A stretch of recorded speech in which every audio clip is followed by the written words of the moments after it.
They blocked him from boarding, questioned his ticket, and called for backup, all while ignoring the fact that he held the keys to a $48 million contract with their airline. There was nothing out of place about Dorian Brandt that morning. His suit was pressed. His collar sat perfectly on his neck. He moved through JFK's Terminal 4 like someone used to early mornings and late meetings. In his left hand, he held a dark leather garment bag. In his right, a first-class boarding pass bound for San Francisco. He was flying out for the Western Produce Sustainability Summit, where he was scheduled to deliver the keynote speech. At 58, Dorian had done this routine too many times to count. He wasn't the kind of man who needed attention. He preferred quiet efficiency. But that morning, something snapped in the air the moment he reached Gate 17. The line to board hadn't yet formed. A few people were hovering nearby, sipping coffee, scrolling their phones. Dorian walked up to the desk calmly, gave a polite nod to the young woman at the gate, and handed her his boarding pass. She didn't scan it. Instead, she looked up at him, and looked again. Slower this time. The kind of look people give when they're not sure whether to speak or stall. Dorian waited. No rush in his posture, no question in his eyes. "This lane is for premium passengers only," she said with a sharpness that didn't match the situation. "I know," Dorian said evenly. She blinked, scanned the boarding pass, finally, and paused. Her hand hovered over the scanner but didn't click. Instead, she looked back at him, then to a colleague behind her, whispering something that made the other woman peek over her shoulder. Dorian didn't flinch. She turned back. "I'm going to need to see some ID," she said. He tilted his head just slightly. "You don't usually ask for ID when scanning a pass. Is there a problem?" She hesitated. "It's just a security measure." There was no policy requiring ID checks at the gate. He knew it. So did she. He pulled his wallet from his inside pocket, handed over his license. She held it like she didn't know what to do with it, then placed it awkwardly on the desk without scanning anything. "Wait here for a moment." Dorian glanced down at the pass. His name was printed clearly. Dorian Brandt. He said nothing. The gate agent walked a few steps away and whispered again, this time to someone in a dark uniform. Within moments, a security officer was walking toward them. Dorian had experienced this before. Not often, but enough. The sudden switch from professionalism to suspicion. The moment someone decided he didn't belong. Not because of anything he said or did, just because they couldn't imagine someone like him in first class. The security officer didn't ask questions. He stood beside Dorian without speaking. His eyes tracked him like a risk assessment checklist. Dorian, still calm, stepped back from the gate and moved to the side, away from the boarding lane. He wasn't going to argue. He wasn't going to raise his voice. He wasn't going to give them the performance they were hoping for. Instead, he reached into his pocket, pulled out his phone, and made a single call. It rang once, twice. Then, "Maggie, it's me. I need you to pull up the catering contract we signed with Horizon Air 2 weeks ago, the one covering their western routes." "Yeah, I'm standing at JFK, Gate 17. I'll hold." He stayed on the line, eyes fixed straight ahead. No emotion, no visible frustration. The gate agent glanced over, realizing he was still there. She leaned into the mic on the desk. "We're just working through a minor issue," she said to the crowd of passengers now beginning to line up behind him. "Thanks for your patience." But no one was being patient. A businessman in a grey pullover leaned forward to whisper, "Is he causing trouble or something?" Dorian heard it. He didn't turn around. Maggie's voice returned on the phone. "Got it. You want me to call corporate or—" "No," he said softly. "Just flag it. I think they're about to recognize a problem." He hung up and slipped the phone back into his pocket. The boarding pass was still in his hand. He stood calmly, as if waiting for an elevator. But that call wasn't to complain.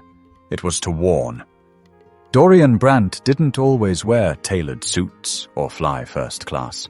He grew up in Mansfield, Ohio, in a house with soft floorboards and louder mornings. His mother, Eunice, worked the produce section at a local grocery store, while his father, Leonard, rotated between night shifts at the mill and weekends fixing neighbors' cars. They didn't have much, but there was always food on the table, and Dorian was taught early that the way you carry yourself matters.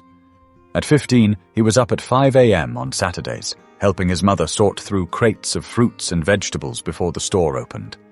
It was where he learned to tell a ripe melon by touch, how to spot a spoiled apple from 10 feet away, and most importantly, how to talk to people. Not talk at them, talk to them. There's a difference, and Dorian figured it out fast. By 23, he'd graduated from Kent State with a degree in agricultural business and exactly $300 to his name. His first business was a roadside produce stand just outside Columbus.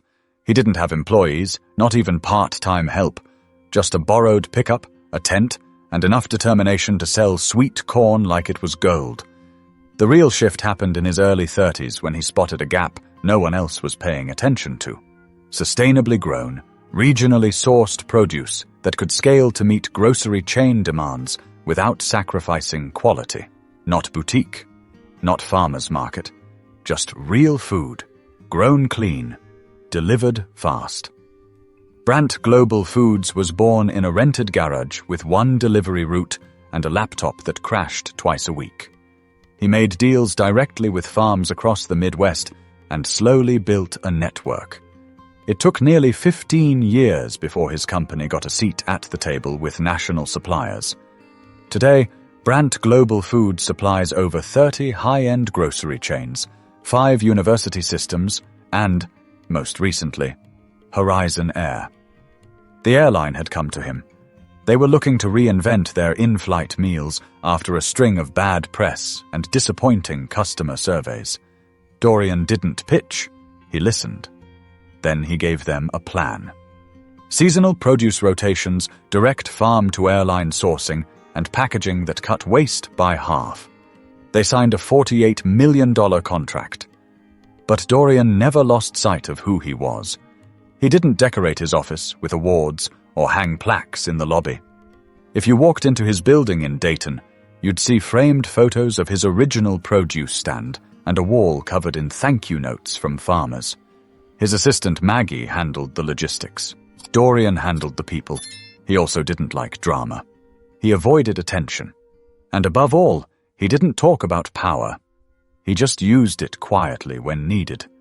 So when the gate agent at JFK scanned his face more than his boarding pass, and the security guard treated him like a potential problem instead of a paying customer, it wasn't just an inconvenience. It was a reminder. A reminder that it didn't matter how many contracts he signed or how many planes he helped stock. Some people only see what they expect to see. And when you don't fit the image they've built in their heads, they start looking for reasons to question you. But Dorian didn't need to raise his voice to prove his worth. He had spent a lifetime letting his actions do the speaking. That call he made at Gate 17, that wasn't the beginning of a problem. That was him offering the airline a chance to fix it. Quietly. Because while Dorian Brandt believed in grace, he also believed in standards. But none of that mattered at Gate 17. The woman at the gate didn't know who Dorian Brandt was. To her, he was just another name on a boarding pass she didn't recognize, one she'd decided didn't belong in the line he was in. Her name was Haley, mid-30s, new to the job, and eager to prove herself after transferring from Tulsa to JFK a month prior. She had strict instructions: maintain order, stick to protocol, and don't let anyone push boundaries. But what she lacked was experience and instincts, the kind that help you read a room or a person without jumping to conclusions. By now, passengers were lining up. A man in a navy windbreaker with a Bluetooth headset paced near the front. A woman with a floral carry-on stood behind him, eyeing the delay. Haley adjusted the mic on her collar and muttered something into it about needing backup. She glanced back at Dorian, who stood off to the side, relaxed but still present. Her co-worker, Mia, leaned over. "Is there actually an issue?" Haley shrugged. "He says he's first class." Mia raised an eyebrow. "His pass says he is. What's the problem?" Haley frowned. "Just doesn't feel right." That's when Mia's posture shifted.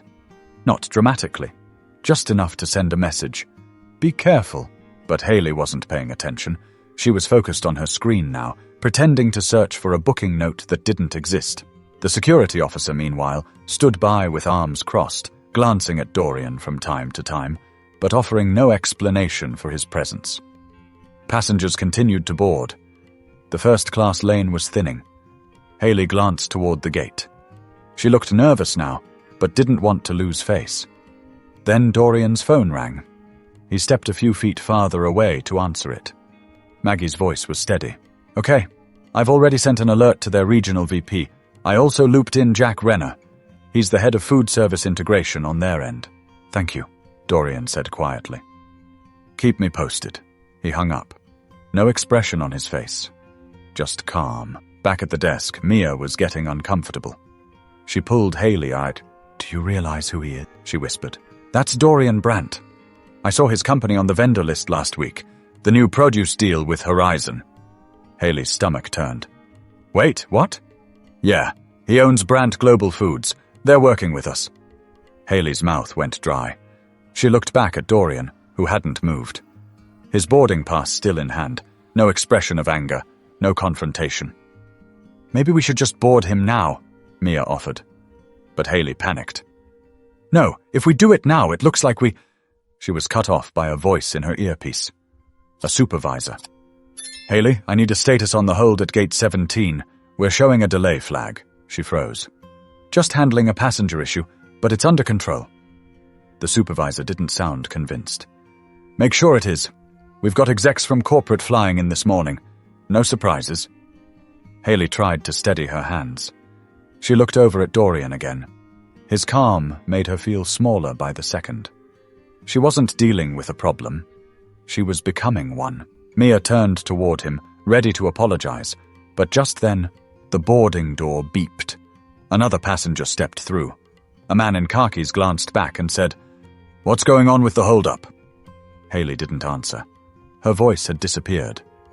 Then Dorian took a slow step forward, not toward the desk, but to the glass wall overlooking the runway. He stood there, hands folded behind his back, watching a line of luggage carts move past. He wasn't in a rush. He wasn't anxious. He was watching time work in his favor. Haley was watching it run out. But the people in charge were already on their way.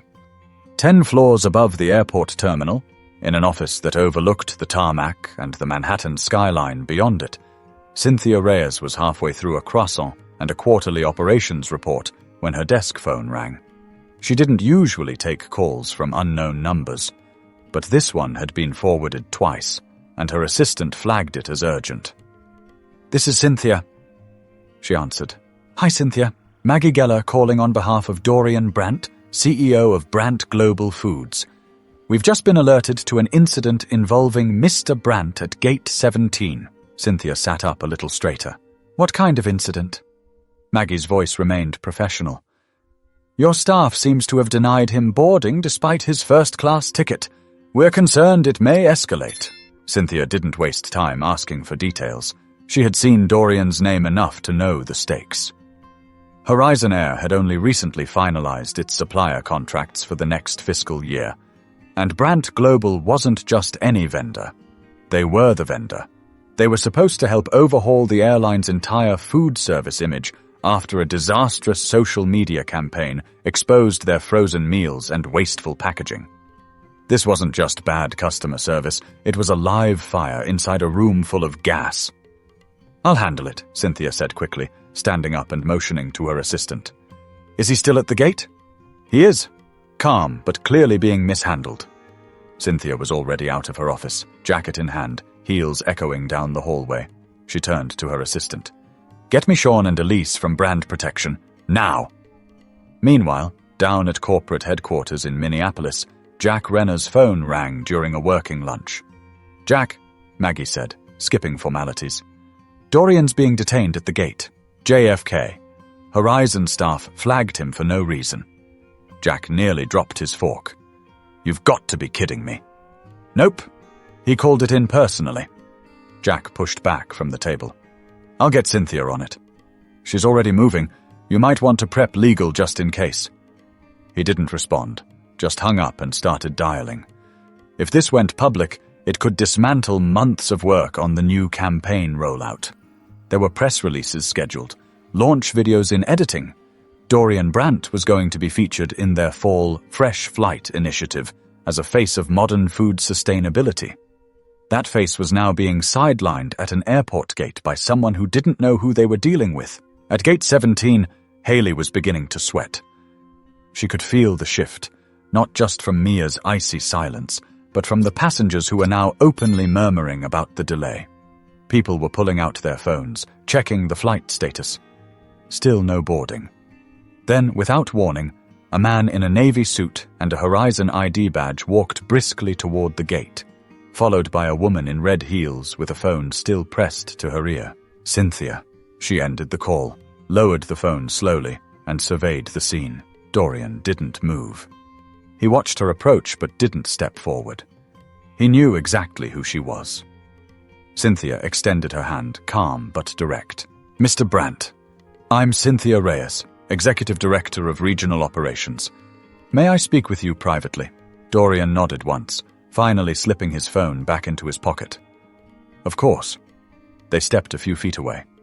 Behind them, Haley stood frozen, unsure whether to follow or disappear. Cynthia took a breath. Mr. Brandt, on behalf of Horizon Air, I want to apologize. I've already contacted our internal team to look into the situation. This should not have happened. I'd like to escort you personally onto the flight. Dorian didn't react. He simply asked, Do you know what seat I was assigned? She checked her tablet. Seat 1A, he smiled faintly. First row. Interesting. I was told this lane was for premium passengers only. Cynthia didn't blink. Again, I apologize. Dorian leaned in slightly. The issue isn't the mistake, Ms. Reyes. It's the assumption behind it. She swallowed hard. Understood. But Dorian wasn't looking for payback. He was waiting for the truth. Haley stood behind the gate desk, motionless. Her headset was still clipped to her collar, but she wasn't speaking into it anymore. She watched Cynthia and Dorian standing a few feet away, their conversation too quiet to hear, but loud enough to change everything. Passengers had stopped boarding. The monitors still showed the flight on time, but nothing was moving. Mia avoided looking in Haley's direction. She didn't need to. Everyone at the gate already knew something was wrong. Cynthia turned to wave over another man. Tall, sandy hair, black lanyard, corporate posture. This was Justin Cole, Horizon's legal liaison for East Coast operations. He'd been briefed in the elevator and knew better than to offer explanations.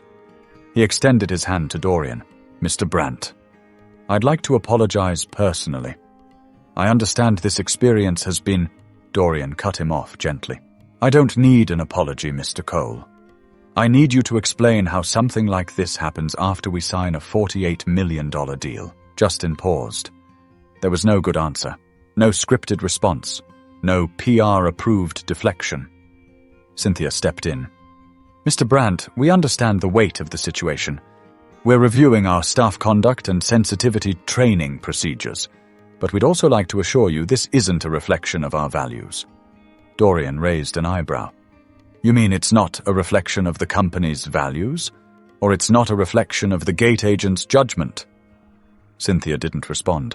He gestured toward Haley, who now looked like she might sink behind the desk. She saw a well-dressed man with a premium ticket and assumed he was in the wrong line. Not once, but repeatedly. Called for security. Escalated the moment I asked a question. You don't have to explain to me what that's about. I've lived it. Justin cleared his throat. We are prepared to issue a formal apology, should you wish. Privately or publicly. Dorian's face didn't change. You think I'm here for an apology? They hesitated. He reached into his garment bag and pulled out a thin manila folder. No fanfare, just paper. This is a signed copy of our contract. My company now supplies every fresh item on your Western and Midwest routes. That includes produce used in your premium lounge services, by the way. So when I say that the person being blocked at the gate is your brand, I mean that literally. He handed the folder to Cynthia, who took it like a weight. I don't want a tweet. I don't want a letter. I want better. Because the next person you treat like a security risk for doing absolutely nothing, they might not have a direct line to your VP. Silence. Passengers nearby began whispering again. A woman in the business class lane pulled out her phone, pretending to scroll, but clearly recording. Justin shifted uncomfortably. We'll initiate an immediate review and make personnel adjustments as necessary. You have my word. Dorian looked at his watch. Good. Then we can all go about our day. Before Cynthia could escort him on board, he turned slightly and looked toward Haley. She looked pale now, holding her badge in both hands like a shield. Dorian stared at her for a second, not with anger, but with something worse. Disappointment. He didn't speak to her. He didn't need to. Cynthia waved to the flight crew, who began unblocking the gate. Dorian was led down the jet bridge with Justin quietly behind him. Back at the gate, Mia stepped beside Haley. You don't get it, she said, her voice low. That man's company puts food on half the trays you serve in first class. Haley didn't answer. But the real moment wasn't in that conversation, it was what came next. The cabin crew had already been briefed. As Dorian stepped onto the plane, he was greeted not with the usual robotic smile, but with a level of attention that felt more like a quiet apology. A flight attendant named Jordan offered to take his garment bag, and another immediately brought him a bottle of water without asking. Mr. Brandt, if there's anything you need before takeoff, Jordan said, almost under his breath. Just say the word. Dorian didn't react much. He wasn't interested in gestures. He took his seat in 1A, placed the water down without touching it, and exhaled through his nose. Not relief, just breath. Controlled and measured. Outside, something strange was happening. The terminal had come to a crawl. Passengers were now checking the boards more often. First, Gate 17's status shifted from boarding to delayed. Then, within 10 minutes, another 2 gates nearby changed to the same. A man in a grey blazer tapped on the desk at Gate 18, only to be told they were experiencing an internal systems review. It wasn't just Dorian's flight. Across the concourse, 3 more Horizon Air departures were delayed. No specific reasons, just vague language. Operational hold, technical processing, crew coordination. In truth, corporate had issued a soft shutdown. A quiet pause. Cynthia Reyes, after escorting Dorian on board, had walked straight into a secure meeting room behind the terminal. She was now on a call with legal, HR, and crisis management. The directive was clear. Before this incident spilled into the public, everything needed to be assessed. Gate logs, staff notes, internal comms. Every employee who had direct contact with Dorian that morning was being pulled aside.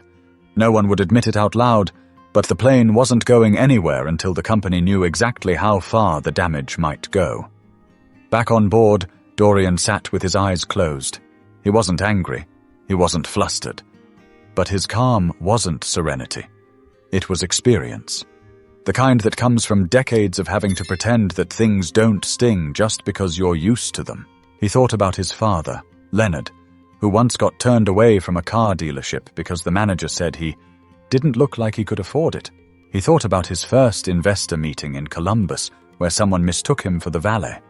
And he thought about how, after all this time, it was still happening, just at a higher altitude. Jordan came back. Mr. Brandt, he said gently, we've been asked to delay departure briefly. They're working through something with the terminal team. We'll keep you updated. Dorian nodded once. Jordan hesitated, then added, I saw what happened out there. It wasn't right. Dorian opened his eyes. Thank you. Silence lingered for a second. Then Jordan said, I told my younger brother to watch your talk at the sustainability conference last year. He's studying agri-science. You made it feel real for him. Just thought you should know. Dorian looked at him for the first time since boarding. A small smile. Not performative, just human. I appreciate that. As Jordan walked away, the pilot stepped out of the cockpit and conferred with a senior crew member near the front. Their voices were low, but not low enough. Dorian caught a phrase. Ground hold. No idea how long. And somewhere in the back of the plane, a man groaned audibly. Figures. This airline never gets it together. Dorian didn't respond. He leaned back and watched the clouds drift outside the window. He'd done his part. The rest wasn't up to him. 20 minutes later, the internal report reached Cynthia's desk. The gate logs were clean. No threats reported, no disturbances filed. The only irregularity? A call made by the gate agent to security without documented reason. That alone was enough. By the time the flight finally began its pushback, Haley had been removed from the floor. Quietly. No announcement. No scene. Her name didn't show up on the next day's schedule. A photo surfaced that afternoon. Someone in the terminal had snapped it. Dorian standing calmly near the gate, a phone to his ear, with the caption, "He didn't raise his voice. He didn't move, but the whole airport listened." But stories like this don't always end the way you'd expect. The plane touched down in San Francisco just after 1:15 p.m. local time. Dorian was one of the last to leave the aircraft, taking his time as passengers rushed toward ride-shares, baggage claims, and connections. He didn't check his phone until he was already in the back of a black Lincoln, headed toward the Marriott, where the Western Produce Sustainability Summit was already underway. The notifications were stacked. Emails from Horizon execs, a text from Maggie letting him know the legal team had reached out with a draft letter, and a link to a local news blog that had somehow picked up on the JFK incident. Nothing viral, nothing explosive. Just a quiet ripple moving through the right circles. Inside the conference ballroom, the crowd was buzzing. Dorian entered unnoticed at first, but as he made his way to the side of the stage where his keynote was scheduled, a few attendees began to recognize him. He exchanged short greetings, shook a few hands. No mention of the airport, no sympathy, just business, the way he preferred it. He took the stage 20 minutes later to a full room. His keynote wasn't about what happened at Gate 17, not directly. It was about resilience in the food supply chain, about how small assumptions in sourcing, in storage, in delivery create big consequences. He told a story about a beet farmer in Kansas who nearly lost his harvest to one missed email, and how that one email became a turning point in streamlining his company's communication systems. But toward the end, he paused. He looked out at the room. Business people, suppliers, university researchers, logistics experts, and said, "Sometimes the problem isn't the system.